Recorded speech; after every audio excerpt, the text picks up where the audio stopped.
Bismillahirrahmanirrahim. Assalamualaikum warahmatullahi wabarakatuh. Perkenalkan, nama saya Yanwar Habibul Mutakin dari Pendidikan Biologi semester 5C. Nah, di sini saya akan melakukan praktikum fisiologi hewan tentang respirasi.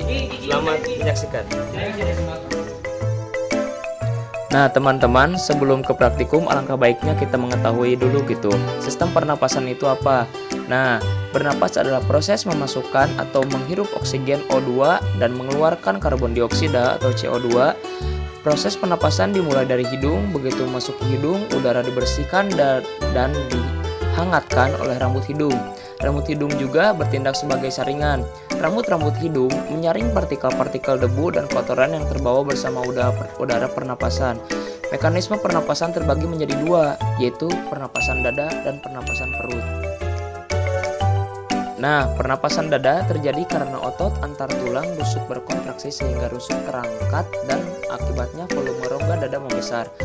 Selanjutnya pernapasan perut. Pernapasan ini terjadi karena gerakan diafragma. Jika otot diafragma berkontraksi, rongga dada akan membesar dan paru-paru mengembang. Nah, volume udara dan kapasitas udara. Besarnya volume udara pernapasan berbeda-beda, tergantung pada ukuran paru-paru, kemampuan bernapas, dan kondisi kesehatan seseorang. Volume udara pada paru-paru terdiri atas 1. Volume tidal, lalu volume pernapasan simpanan, lalu volume udara keluar simpanan, dan volume residu. Selanjutnya, kapasitas udara pernapasan. Nah, di sini ada 3. Yang pertama yaitu kapasitas paru-paru total, kapasitas sisa pernapasan, lalu frekuensi pernapasan. Nah, oke, teman-teman, setelah itu langsung saja ke praktikumnya. Nah, di sini kita siapkan alat-alatnya terlebih dahulu. Nah, alat pertama yaitu ada baskom, lalu galon yang telah diukur, lalu ada selang. Selanjutnya ada timbangan dan juga alat pengukur tinggi badan.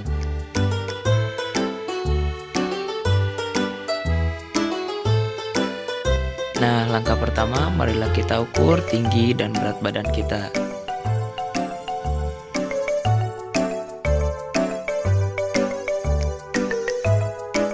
Nah, untuk langkah selanjutnya, isilah galon dengan penuh dan lalu masukkan selang ke dalamnya, lalu kita tiup sekuat tenaga untuk mengukur berapa kapasitas paru-paru kita.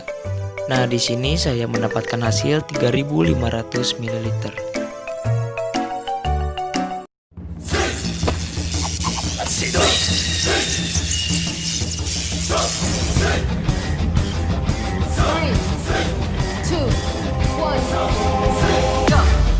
Nah, selanjutnya kita lakukan aktivitas lari minimal 2 menit dan maksimal 2 hari 2 malam.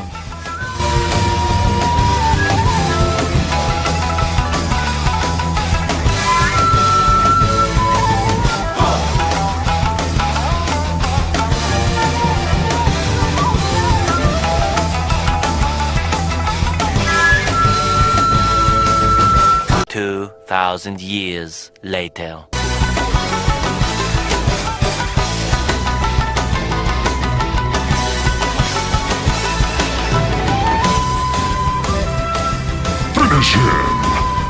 Nah, setelah kita melakukan aktivitas lari, kita lakukan kembali peniupan galon seperti langkah awal. Nah, setelah saya melakukan aktivitas, saya mendapatkan kapasitas paru-paru sebesar 3000 ml atau 3 liter. Nah, teman-teman, untuk mempermudah, kita gunakan tabel hasil pengamatan.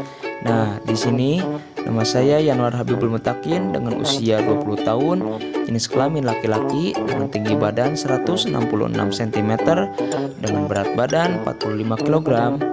Nah, dengan hasil yang tadi, kapasitas paru-paru saya sebelum melakukan aktivitas yaitu 3.500 ml dan sesudah melakukan aktivitas yaitu 3.000 ml. Nah, dari sini bisa dilihat bahwa kapasitas paru-paru saya normal gitu. Nah, kenapa bisa dikatakan seperti itu? Mari kita analogikan seperti balon. Ketika balon kita tiup dan kita kempeskan lagi, lama-lama balon itu akan melebar. Nah, begitu pula dengan paru-paru kita. Lama-kelamaan akan semakin melebar. Nah, oke, lanjut ke pertanyaan.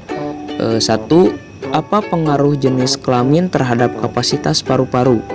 Kapasitas fistal paru berpengaruh terhadap jenis kelamin seseorang.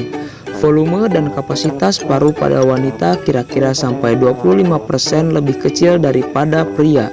Menurut Tamboyang 2001, disebutkan kapasitas paru pada pria lebih besar yaitu 4,8 liter dibandingkan pada wanita yaitu 3,1 liter.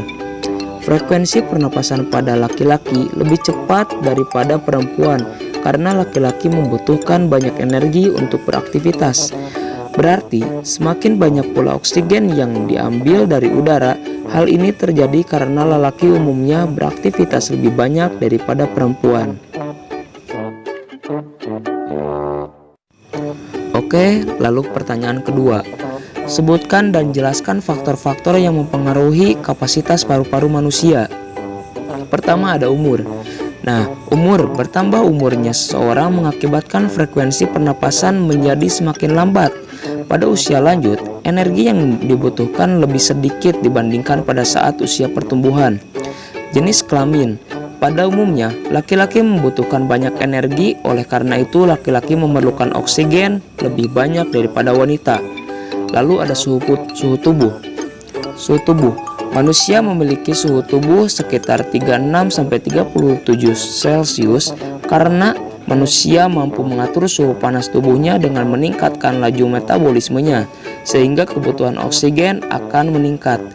Lalu, posisi tubuh.